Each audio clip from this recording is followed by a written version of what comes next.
Welcome back to another episode of Anna's Wine Rack. We are very excited to have you here today.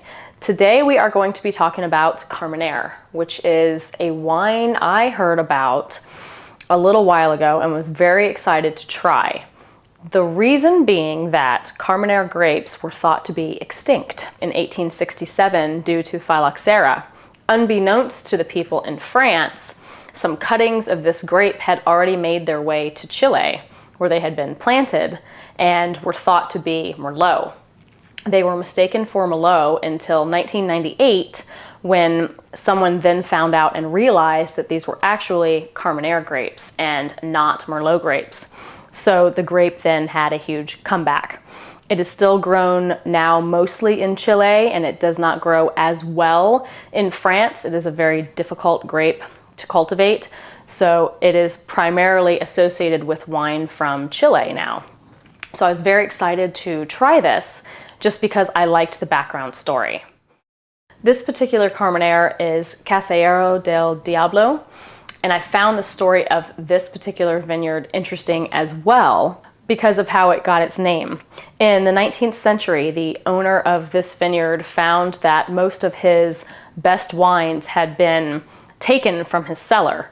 And in order to dissuade people from stealing his wines again, he spread the rumor that the devil resided in the deepest parts of his cellar, hence the name, the Devil's Cellar. And it prevented people from stealing his wines.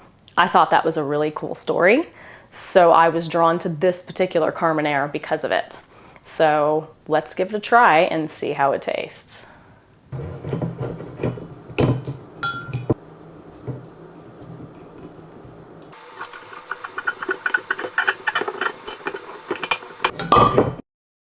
Remember, it's important to always let your reds breathe before you decide to drink them the first time.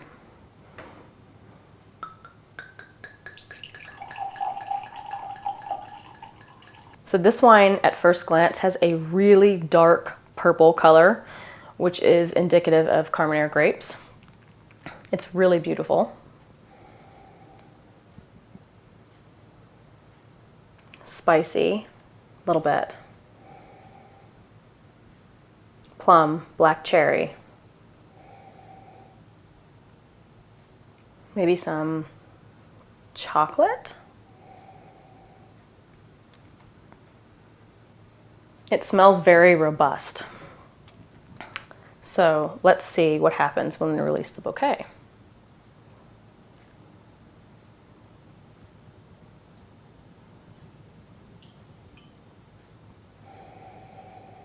Oh wow. The fruit is almost overpowering. I smell nothing else but fruit. Some raspberry, possibly, and blackberry that I did not smell before. That's fantastic. So now we're going to give it a try and see what flavors we get.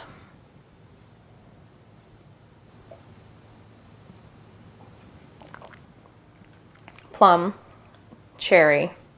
There's definitely some spice to it, but it's on the back end. And this is a more tannic wine. So this wine would be great with something fatty like red meat or blue cheese. It's a very bold wine. I really like this wine, and I'm not a huge fan of highly tannic wines because I'm a vegetarian.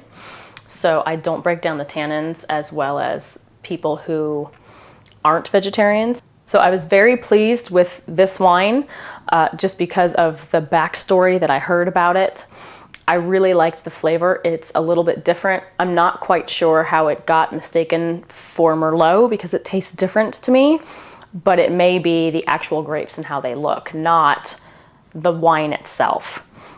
This is something I think everyone should definitely try because Carménère is different than a lot of the other red wines you're going to try. It's very distinctive. You can find this at multiple places, and there are many different vineyards that produce Carménère, but most of the time you're going to find them from Chile. This one I found at Trader Joe's, and it was $8.99 a bottle, which is not extremely expensive for the quality of what you're getting. So if you get the chance, please try a Carménère and let us know what you think. This is a fantastic wine. I hope that you enjoyed this episode, and we look forward to seeing you again the next time. thank you for joining us. Wait. Didn't put it on. That's important.